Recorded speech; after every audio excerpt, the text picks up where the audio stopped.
वैश्विक महामारी कोरोना के खिलाफ देश की लड़ाई को आगे बढ़ाने के लिए उत्तर प्रदेश सरकार प्रभावी कदम उठा रही है।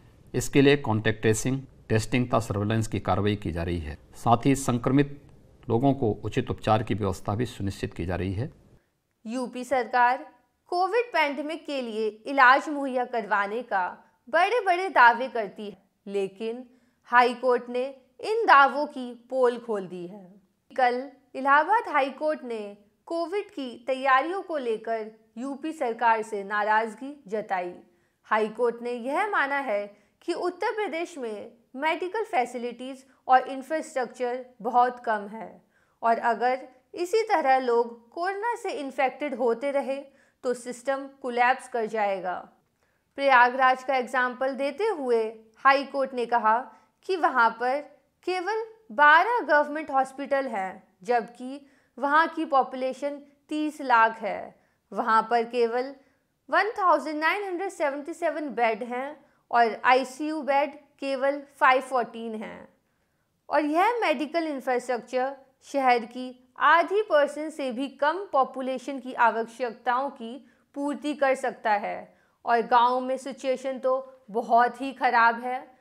शहर के प्रत्येक मोहल्ले में प्रत्येक 5वें घर में लोगों को इन्फ्लुएंजा जैसा इन्फेक्शन हो रहा है। टेस्ट की रिपोर्ट 72 घंटे के बाद आ रही है, लेकिन वीवीआईपीज़ की रिपोर्ट 6 से 12 घंटे के अंदर आ रही है। सेकेंड वेव के मैग्नीट्यूड के बारे में गवर्नमेंट जानती थी, लेकिन उसने एडवांस में कभी भी इसकी प्लानिंग नहीं की।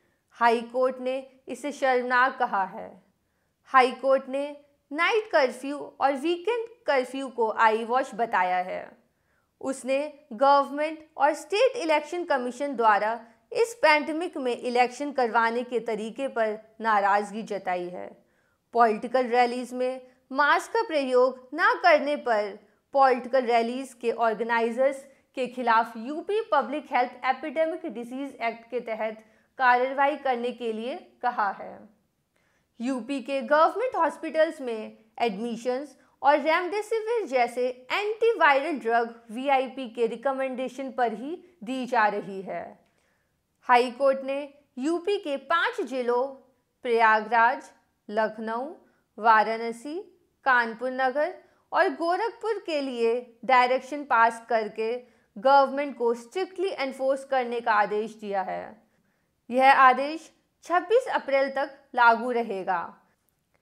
इसके तहत सरकारी या प्राइवेट सभी एस्टैब्लिशमेंट्स बंद रहेंगे, सिवाय एसेंशियल सर्विसेज आदि को छोड़कर।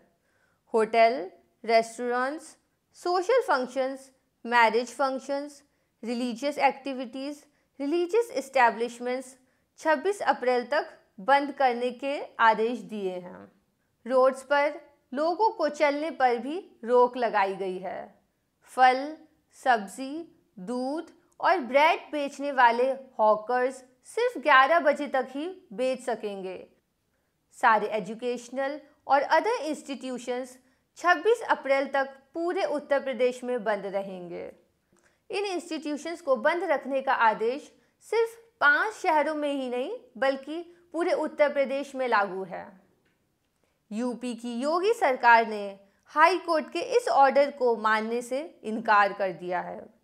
संविधान के तहत राज्य सरकार हाई कोर्ट के ऑर्डर का पालन करने से इनकार नहीं कर सकती। राज्य सरकार सुप्रीम कोर्ट में इस ऑर्डर को चैलेंज कर सकती है और अगर सुप्रीम कोर्ट ऑर्डर को स्टे कर देता है, तभी राज्य सरकार हाई कोर्ट के ऑर्डर को इम्प्लीमेंट नहीं करेगी। लेकिन यदि सुप्रीम कोर्ट स्टे नहीं करता है तो राज्य सरकार को हाई कोर्ट के ऑर्डर को इम्प्लीमेंट करना ही होगा। अगर योगी सरकार सुप्रीम कोर्ट के स्टे के बिना हाई कोर्ट के ऑर्डर को ना मानने की जिद पर अड़ी रहती है तो इससे कॉन्स्टिट्यूशनल क्राइसिस पैदा होने की संभावना है। जहां तक हाई कोर्ट के इस ऑर्डर की कॉन्स्टिट्यूशनलिटी का सवाल है तो हमारा मानना है कि लॉकडाउन लगाना या ना लगाना सरकारों के अधिकार क्षेत्र में आता है और यह ऑर्डर पास करके हाई कोर्ट ने सरकार की एग्जीक्यूटिव पावर को एनक्रोच किया है। कॉन्स्टिट्यूशन के तहत एग्जीक्यूटिव, लेजिस्लेचर और जुडिशरी की पावर्स डिफाइंड हैं और इनके बीच सेपरेशन ऑफ पावर्स एक संवैधानिक व्यवस्था है। अब देखना यह है कि योगी सरकार द्वारा ऑर्डर को इम्प्लीमेंट ना करने को हाई कोर्ट कैसे लेता है। धन्यवाद।